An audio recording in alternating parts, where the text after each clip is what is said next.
ഈ കരച്ചിൽ എപ്പോഴും ഉണ്ടാകും. അത് മഹബ്ബത്തുണ്ടെങ്കിൽ ഉണ്ടാകും, ഇല്ലെങ്കിൽ ഉണ്ടാവൂല. അങ്ങനെയാണ് സഹോദരങ്ങളെ, ബഹുമാനപ്പെട്ട താജുൽ ഉലമ വഫാത്തായപ്പോൾ നിങ്ങൾ കേട്ടില്ലേ, 15 കിലോമീറ്റർ നടക്കേണ്ടി വന്നു പലർക്കും. ഞങ്ങൾ നേരത്തെ പോയി അവിടെ എത്തിയതുകൊണ്ട് തിരക്കൊന്നുണ്ടായില്ല. പിന്നെ ഞങ്ങൾ രാത്രിയൊന്ന് ഒരല്പം ഉറങ്ങാൻ വേണ്ടി കുറച്ച് ദൂരെ ഒരു സ്ഥലത്തേക്ക് പോയിരുന്നു. അവിടുന്ന് മടങ്ങി വരുമ്പോഴേക്ക് റോഡ് നിറഞ്ഞ് കവിഞ്ഞ് ഒഴുകി 1 ഇഞ്ച് പോലും കാറ് മുമ്പോട്ട് നീങ്ങാൻ സാധിക്കാത്ത വിധമായി. പക്ഷേ എന്നെയും സുലൈമാൻ ഉസ്താദിനെയും കണ്ടപ്പോൾ നമ്മുടെ പ്രവർത്തകന്മാര് എങ്ങനെയോ ജനങ്ങളെ ഒന്ന് അങ്ങോട്ടും ഇങ്ങോട്ടും ആക്കി ഞങ്ങൾക്ക് വഴി തന്നു. ഞങ്ങൾ അതാ ജനാസ നിസ്കാരത്തിന്റെ മുമ്പ് തന്നെ അവിടെ വീണ്ടും ഞങ്ങളെത്തി. ആ സമയത്ത് നിങ്ങൾ നോക്കണം, 15 കിലോമീറ്ററോളം ജനങ്ങൾ നടന്നു വരികയാണ്.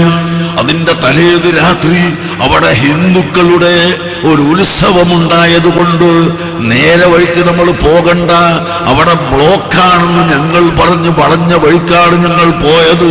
പക്ഷേ ആ ഹിന്ദുക്കളുടെ അമ്പലത്തിൽ കടന്നടക്കുന്ന ഉത്സവം പോലും അവര് തൽക്കാലം നിർത്തിവെച്ചുകൊണ്ട് ബഹുമാനപ്പെട്ട സയ്യിദ് അവറുകളുടെ സ്ഥലത്തേക്ക് പോകുന്ന ആളുകൾക്ക് അവിടുത്തെ RSSകാരും അവിടുത്തെ ഹിന്ദുക്കളും മുഴുവനാളുകളും സൗകര്യം ചെയ്തു കൊടുത്തു. നടന്നു പോകുന്നവർക്ക് വണ്ടി എവിടെയെങ്കിലും വെക്കണമല്ലോ, ആ വണ്ടി അവരുടെ പറമ്പിലേക്ക് കയറ്റിവെക്കാൻ സൗകര്യം ചെയ്തു കൊടുത്തു. സുബഹി നിസ്കാരം ഖളാ ആകുമെന്ന് കണ്ടപ്പോൾ ഞങ്ങളെ കിണറിൽ നിന്ന് വെള്ളം കോരിയെടുത്ത് ഒളു ചെയ്തു നിസ്കരിച്ചോളൂ എന്ന് പറഞ്ഞുകൊണ്ട് അവിടുത്തെ ഹിന്ദുക്കളും മുസ്ലിമീങ്ങളും എല്ലാ ആളുകളും അവിടെ വന്ന ആളുകൾക്ക് സൗകര്യം ചെയ്തു കൊടുത്തു. പ്രിയപ്പെട്ട മുഅ്മിനീങ്ങളെ, എന്തുകൊണ്ട് അവിടുത്തെ ഹിന്ദു മുസ്ലിം ഭേദമന്യേ എല്ലാവർക്കും ബഹുമാനപ്പെട്ട താജുൽ ഉലമയെ മനസ്സിലായതുകൊണ്ടാണ്, താജുൽ ഉലമയോടുള്ള പ്രിയം കൊണ്ടാണ്. പക്ഷേ ചില ആളുകൾക്ക് മാത്രം അങ്ങോട്ട് ദൂരമേറിപ്പോയതുകൊണ്ട് വരാൻ പറ്റിയില്ല. പോൽ മലപ്പുറത്തിന്റെ അങ്ങേ അറ്റത്തു നിന്ന് കാസർഗോഡും മംഗലാപുരത്തും ഒരു ചെറിയ കട ഉദ്ഘാടനമുണ്ടെങ്കിൽ കാറിൽ ഓടി അവിടം വരെ പോകുന്നവർ, ഏതെങ്കിലും ഒരു ചെറിയ കല്യാണമുണ്ടെങ്കിൽ അവിടം വരെ ഓടിപ്പോകുന്നവർക്ക് സുബ്ഹാനല്ലാഹ് താജുൽ ഉലമയുടെ സ്ഥലം ദൂരെയായതുകൊണ്ട് പോകാൻ കഴിഞ്ഞില്ല എന്നാണ് പറയുന്നത്. അല്ലാഹു സുബ്ഹാനഹു വ തആല അവർക്ക് കൊടുത്ത കടുത്ത ഹൃദയത്തിന് നമ്മളൊന്നും ചിന്തിച്ചിട്ട് കാര്യമില്ല. അല്ലാഹു സുബ്ഹാനഹു വ തആല ഹക്കിനെ ഹക്കായി വെളിച്ചത്ത് കൊണ്ടുവരുമാറാകട്ടെ, ബാത്തിലിനെ ബാത്തിലായി അല്ലാഹു തആല നശിപ്പിക്കുമാറാകട്ടെ. പ്രിയപ്പെട്ട മുഅ്മിനീങ്ങളെ, നിങ്ങൾ ചിന്തിക്കണം, അങ്ങനെ ലോകത്തുള്ള മുഴുവൻ എല്ലാ നല്ല ജനങ്ങളും ബഹുമാനപ്പെട്ട താജുൽ ഉലമയോട് ഇഷ്ടം വെക്കാനുള്ള കാരണമെന്താണ്? അത് നിങ്ങൾ കേട്ടതാണ്. മൻ കാന മഅല്ലാഹി കാനല്ലാഹു മഅ. ആരെങ്കിലും അല്ലാഹുവിന്റെ കൂടെയായാൽ അല്ലാഹു അവന്റെ കൂടെയാകും. ബഹുമാനപ്പെട്ട താജുൽ ഉലമ അല്ലാഹുവിന്റെ കൂടെ അല്ലാഹുവിന്റെ പൊരുത്തത്തിന് വേണ്ടി ജീവിച്ചു, അല്ലാഹുവിന്റെ പൊരുത്തത്തിന് വേണ്ടി പ്രവർത്തിച്ചു, അല്ലാഹുവിന്റെ പൊരുത്തത്തിന് വേണ്ടി പ്രസംഗിച്ചു. നേരത്തെ നിങ്ങൾ കേട്ടില്ലേ, ദർസ് എന്ന് പറഞ്ഞാൽ അത് വലിയ സംഗതിയാണ്. വലിയ വലിയ കിതാബ് വന്ന വലിയ മുതഅല്ലിമീങ്ങളാണ്. ബഹുമാനപ്പെട്ട താജുൽ ഉലമയുടെ അന്നത്തെ ശിഷ്യന്മാരിൽപ്പെട്ട ഒരാളാണ് ഇപ്പൊ ഉടുപ്പി ഖാദി ബേക്കൽ ഇബ്രാഹിം മുസ്ലിയാർ. ഉടുപ്പിയിലും പരിസരത്തുമൊക്കെ ഖാദിയാണ്. കർണാടകയിലെ ജമിയത്തുൽ ഉലമയുടെ പ്രസിഡന്റാണ്.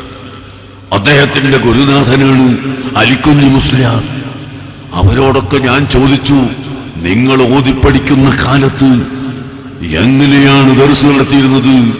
ഇബ്രാഹിം മുസ്ലിയാർ എന്ന് പറഞ്ഞ വലിയ പണ്ഡിതൻ, അവരെ മുമ്പിൽ ജയിക്കാൻ വേറൊരാൾക്ക് കഴിയൂല. അത്ര വലിയ അറിവുള്ള മഹാന്മാർ അവരൊക്കെ താജുൽ ഉലമയോട് ചോദ്യം ചോദിക്കുമ്പോൾ കിതാബ് നോക്കാതെ തുഹ്ഫയടക്കമുള്ള കിതാബുകൾ ദർസ് നിർത്തി ഖാദിയും ഹംദുല്ലയും മുസല്ലമും അതുപോലത്തുള്ള കിതാബുകൾ മുഴുവനും ദർസ് നടത്തി അങ്ങനെ വലിയ നെഞ്ചൂക്കുള്ള പണ്ഡിതൻ അലിമീങ്ങളുടെ ഗുരുനാഥൻ മാത്രമല്ല നേരത്തെ പറഞ്ഞതുപോലെ ഹക്കിനെതിരായി ഒരു വാക്ക് പോലും പറയാത്ത വ്യക്തി ഹക്ക് എവിടെ കണ്ടാലും അതിനെ സ്വീകരിക്കുകയും ബാത്തിലിനെ എവിടെ കണ്ടാലും എതിർക്കുകയും ഹക്കിന്റെ കൂടെ നിൽക്കുകയും ചെയ്യുന്ന മഹാൻ സമസ്ത കേരള ജമിയത്തുൽ ഉലമായുടെ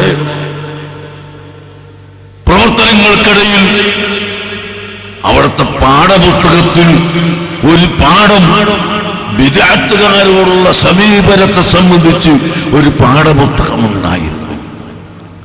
ആ പാഠപുസ്തകം അതിൽ നിന്ന് ഈ പാഠം എടുത്തു കളയണം എന്ന് ചില ആളുകളൊക്കെ ആവശ്യപ്പെട്ടു. അങ്ങനെ വിദ്യാഭ്യാസ ബോർഡിന്റെയും സമസ്തയുടെയും യോഗങ്ങളിൽ ചർച്ചയായി ഈ കാലഘട്ടത്തിലേക്ക് യോജിക്കാത്ത ചില വാക്കുകളുണ്ട്, അതുകൊണ്ട് അത് നമുക്ക് എടുത്തു കളയണമെന്ന് ചിലർ പറഞ്ഞു. ആ പാഠം എടുത്തു കളയണമെന്ന് പറഞ്ഞപ്പോൾ ഒരാൾ പറഞ്ഞു, ഞാനാള് പേര് പറയുന്നില്ല, പാഠം എടുത്താൽ പെട്ടെന്ന് ആളുകൾക്ക് മനസ്സിലാവും, അതുകൊണ്ട് നമുക്ക് ആ ബുക്ക് തന്നെ അങ്ങ് എടുത്തു കളയാം എന്ന് ഒരാൾ പറഞ്ഞു.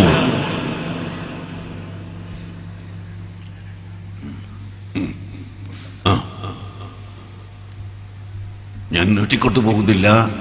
സയ്യിദ് കാവി പറഞ്ഞത് അതിൻ്റെ ഇടയ്ക്കൊന്നും ഭക്ഷണം കൊടുക്കട്ടെ എന്ന് തോന്നതാ. പ്രവർത്തകന്മാർക്ക് കൊടുക്കുക, ഒരുപാട് ഉണ്ട്, ആളുകൾ ധാരാളം ഉണ്ടല്ലോ. ആരും ശ്രദ്ധ മാറാതെ നിങ്ങളത് വാങ്ങി വെക്കുക. ഇൻഷാ അല്ലാഹ് പിന്നീട് കഴിഞ്ഞു. സ്ഥാപനത്തിൽ പഠിക്കുന്ന കുട്ടികൾ ആരും വാങ്ങണ്ട, ഭക്ഷണം വാങ്ങണ്ട, അവർക്ക് ഇവിടെ സാധാരണ പോലെ ഉണ്ട് എന്ന് പ്രത്യേകം ഓർമ്മപ്പെടുത്തുന്നു. അല്ലാത്ത ആളുകളൊക്കെ വാങ്ങുക. പ്രിയപ്പെട്ട മുഅ്മിനീങ്ങളെ, ബഹുമാനപ്പെട്ട താജുൽ ഉലമയാണ് ഗർജിക്കുന്ന സിംഹത്തെ പോലെ ബിദ്അത്തുകാരോടുള്ള നയം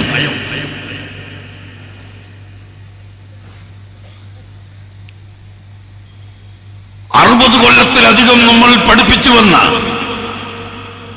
നമ്മളോട് സ്വീകരിച്ചു വന്ന ആ നയം മാറ്റുന്നതിനു വേണ്ടി ബുക്ക് മാറ്റാനും പാഠം മാറ്റാനും ഒരു വഴി പോലും മാറ്റാനും ഞങ്ങൾ അനുവദിക്കുകയില്ല എന്ന് പറഞ്ഞുകൊണ്ട് ഗർജിച്ചത് ബഹുമാനപ്പെട്ട താജുൽ ഉലമയാണ്.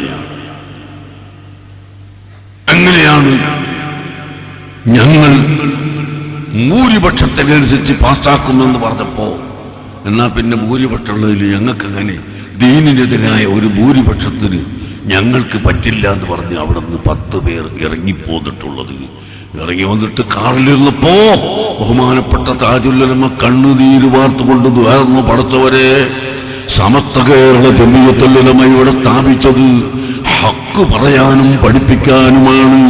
അത് പറയാൻ കഴിയാത്ത സമയത്ത് ഞങ്ങളെ ഈ കസേലയിലേക്ക് ഇനി മടക്കല്ലേ അല്ലാ എന്ന് ദുആ ചെയ്തുകൊണ്ടാണ് അവിടെ നിന്നിറങ്ങിയത്. അതേ സമയത്ത് ഞങ്ങൾക്ക് ഹക്ക് പറയാനുള്ള എല്ലാ കഴിവും നൽകണം അല്ലാ എന്നുകൂടി ദുആ ചെയ്തു. അൽഹംദുലില്ലാഹ്, അൽഹംദുലില്ലാഹ്. ആ ദുആ കബൂലായി.